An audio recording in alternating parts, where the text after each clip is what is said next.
What's going on, everybody? It's Q from Retro Q Gaming, and we all know why you're here right now. If you're a fan of poor lighting, if you're a fan of everything we have here that is completely shoddily named an unboxing video, well, you've come to the right place. So, what are we looking at today? Well, we're going to look at what every single retro gamer absolutely loves. What they want, to an extent, the holy grail of picture quality. That's right. You've guessed it, a brown cardboard box. I know, everyone is automatically thinking, oh my god, Q, that's fucking amazing. Where did you get a brown cardboard box like that? Well, it was not easy, my friends, because I had to go above and beyond just to get this bad boy. But more importantly, what have we got inside it anyway? Because as much as we love it, as much as this amazing piece of technology that is this brown cardboard box with a very slight dent in it, as great as this is, what's inside it is actually a bit of a letdown in comparison to just how amazing this box is. So, what do we have inside it anyway? Well, we have everyone's favorite, and by what I call everyone's favorite, I really mean is what everyone wishes they could take the plunge on, and it's because it's what everyone wants when it comes to retro gaming, but not everyone takes the plunge on it. So what we have, fresh from, well, I want to say fresh from Japan because the company I ordered it from is actually based there, but apparently they have a European warehouse where if you live in Europe, you can get it without the awful import fees and stuff. But we have our beautiful XRGB Mini Framemeister. Now, I probably don't need to go into detail and explain what this actually is for everyone out there, but I will anyway. If you'll give me 1 second.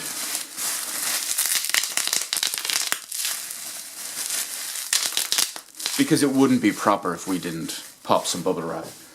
Anyway, so what is the Framemeister? Now there's many other videos out there going into proper full detail about all the specs, the technical aspects of it. I'm going to give you a very, very brief overview of it. Now, the Framemeister is essentially a video processing unit. As it says, compact upscaler unit. It's not just a standard scaler or line doubler, line tripler or anything. It actually has processing power and processing unit inside here to convert the signal properly, change it around as needed, display whatever settings you have and all applied to it, and then put it out through HDMI to your TV. Very, very, I won't say expensive, 340 euro for this bad boy. It's kind of it's the top end for what you do, but you get what you pay for from it. Now, because of this, when you plug retro consoles into modern TVs, they look a bit questionable. Even if you're using something like an RGB SCART, I live here in Europe obviously, so RGB SCART is a big thing, or if you're using component or something like that, it's improved, yes. It's not perfect, but it's improved. Something like this is the middleman that boosts it up to quality levels very close to something like the analog Super NT, which is currently the gold standard for processing, if you will. But of course, that's Super Nintendo only. So anyway, let's take a quick look at all this bad boy. And there's not much we can really say. It's in Japanese, so we'll open it up, we'll have a look at the whole thing. But really, they do highlight the fact that this is mainly aimed at retro gamers because they have it all on there. It really highlights it, and you'll see why now in a minute. They've got all the important stuff on there. We've got full HD 1080p, obviously. It's got the 21-pin Japanese SCART converter kind of cable thing, but we'll get into that in a minute as well. HDMI, it's got the DTerminal, you've got HDCP, deep color, you've got all the different input formats that resolutions it supports, which is actually very important because a lot of scalers and even some TVs don't accept retro signals properly. They'll try double them up, they'll try convert them as something else, or they'll interpret them as something else, or there's even some of them out there that don't display them whatsoever. So we don't have much to go on when it comes to the box anyway, simply because not only is it all in Japanese, but there's not really much. Now, we do have a list of all our inputs and all on here. So you can see we've got our usual composite, we've got our S-video, we've got our D-terminal, we've got our RGB Japanese SCART. That's important. I'll list that now in a minute of why. There's a HDMI input, and all of that can be scaled across using the processing and all that, and output through HDMI or two different forms of DVI. So, enough of this. We want the actual proper side of it. Now this is from a company called MyComSoft. Unfortunately, they actually stopped making these last year, but they did say they had a significant amount of them left over to probably run into 2018, if not 2019. Obviously, I bought this directly from Solaris Japan, which is essentially their main distributor. And yeah, it's still in stock, so should you be so inclined, you know where to go. Now, let's open this bad boy up. It's nicely packed. Before we go any further, there's multiple different versions of this, in the sense that they come with different things and they come with extras and whatnot. I specifically ordered the package with, obviously, the Framemeister. It also came with the European SCART adapter, which I'll explain now in a second.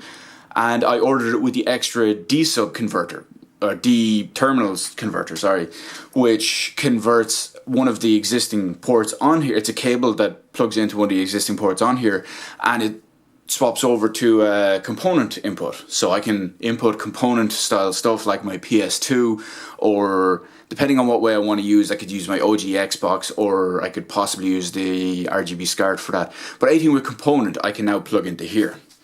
So this is what we all know and love. Everyone's favorite.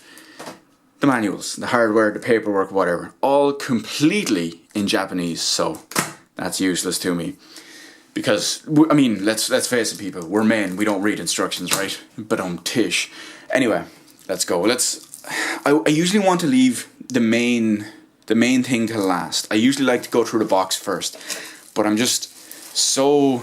It's actually extremely light. Now, I wasn't expecting it to be super heavy or anything. It's obviously a very small device.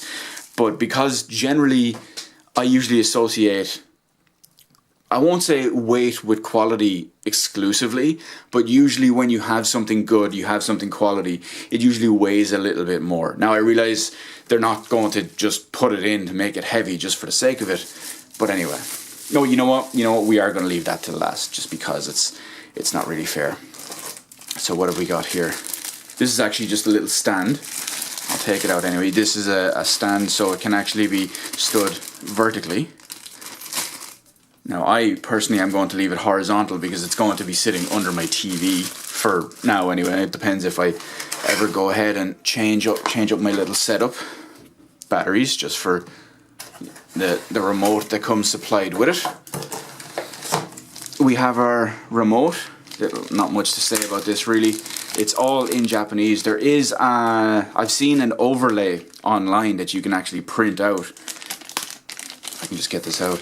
You can actually print out the overlay and essentially pop it over here, so it labels all the buttons in English.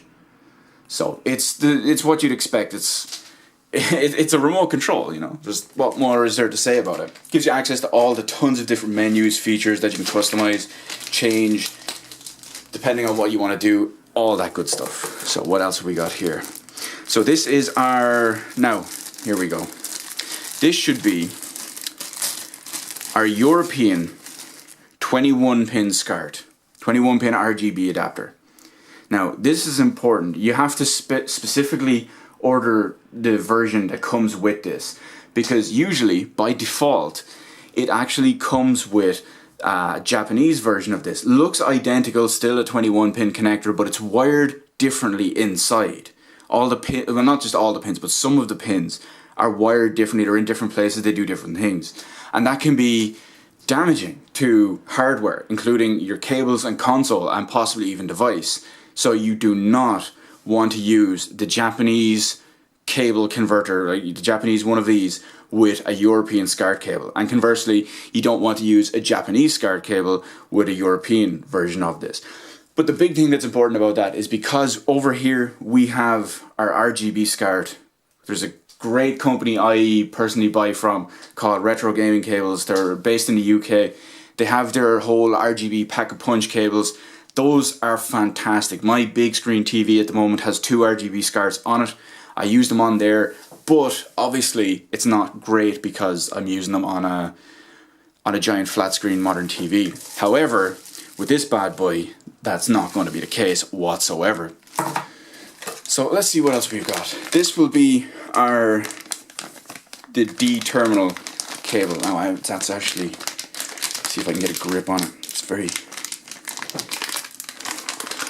This is our D-terminal cable. So this particular one plugs into the back of the Framemeister in the D-terminal port, and it essentially converts it to be able to accept component signals. So I can use that with things like the main one I use for a component is my PlayStation 2, and by comparison PlayStation 1, because I play the games on there too. So that is going to be very interesting. Now this particular one is an optional extra. It does cost about €15, but you can buy it with it when you're actually getting it, and obviously it came all in the box and all perfectly. Now this is probably just our power adapter.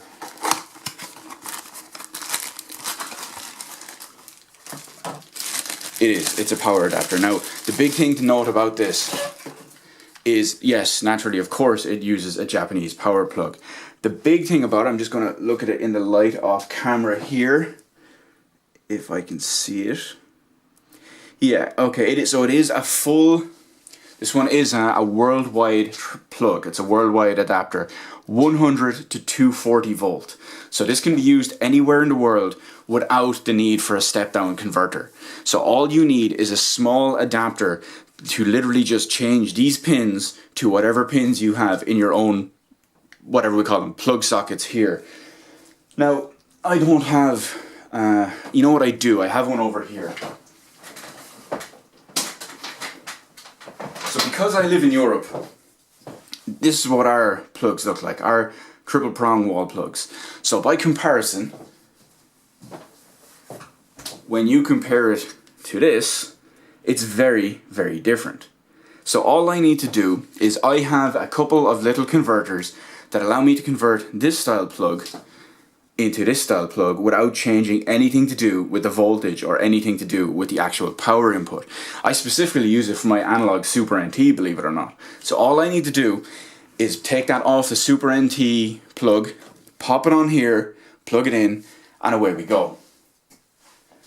Now, before we go any further, we'll move on to our beautiful last little device, which is the Framemeister itself. And of course, just before we go on the last one,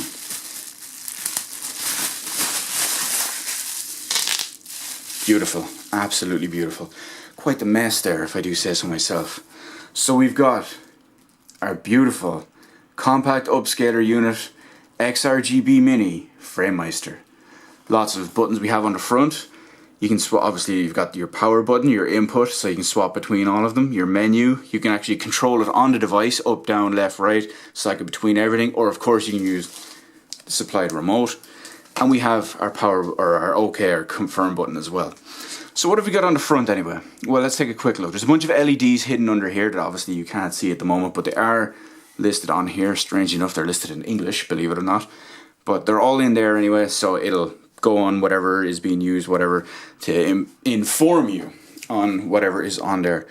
On the front we have our AV inputs. We've got our left and right audio, our standard composite video if you want to use your three your three RCA connectors, and you've got an S-video port as well, should you be so inclined. But on the front, what we need here is our RGB input. Now this is our important bad boy, because this is where our little RGB adapter plugs into. Let's try to get some light on it. It's very awkward to see. There we go, that's better. And that's the big one, that's the important one we want and we need for this.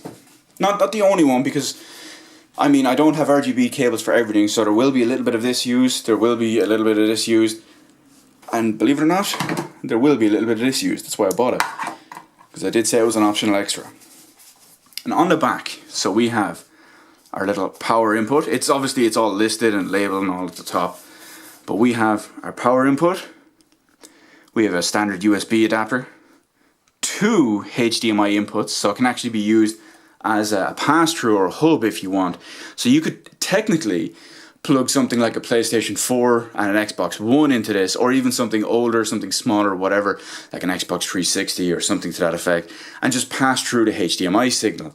As it said on the box, it does support HDCP, so you shouldn't have any problems losing picture or anything like that One thing I will say is I'm not 100% sure if it will strip a HDCP signal off it. Something to test when it comes to the PlayStation 3 later. Granted, there is component cables and all I have for that, but still. So moving on, we've got our standard D-terminal that I was mentioning. This one can be used for, say, the component cables and whatnot. That's obviously a pretty important one. You've got your audio for there, because naturally when you're using component cables, these three, the red, blue and green, will handle the video. You'll obviously have standard white and red for your left and right audio to be passed through to go with it. And you've got a HDMI output too. There's a micro SD card adapter on there too, or well, not even an adapter but a port. It's for things like firmware updates, and I believe it stores your profiles, because you can save your profiles for different, say, video settings and whatnot on there too. So that's really it when it comes to our RGB Framemeister. Now, like I said, this is a bit expensive for some people because of what it is. If you use a lot of retro games and retro games consoles, like I do, on a modern TV, because unfortunately I don't have a good quality CRT. I am trying to get my hands on a PVM of sorts, but it's not the easiest thing in the world to get. So, Jesus, that is a mess, isn't it? Feels bad, man. But anyway, that's beside the point, because until I get myself a PVM with some BNC adapters and whatnot, this will be the next best thing. Sitting under my TV, connected up to look absolutely gorgeous. If anyone's curious about what this can actually do, I suggest going onto YouTube and finding many of the videos out there that will go through all the different details and settings, show you comparisons of all the different inputs from what they look like normally versus what they look like put through this bad boy. The difference is astounding. That's all I can say.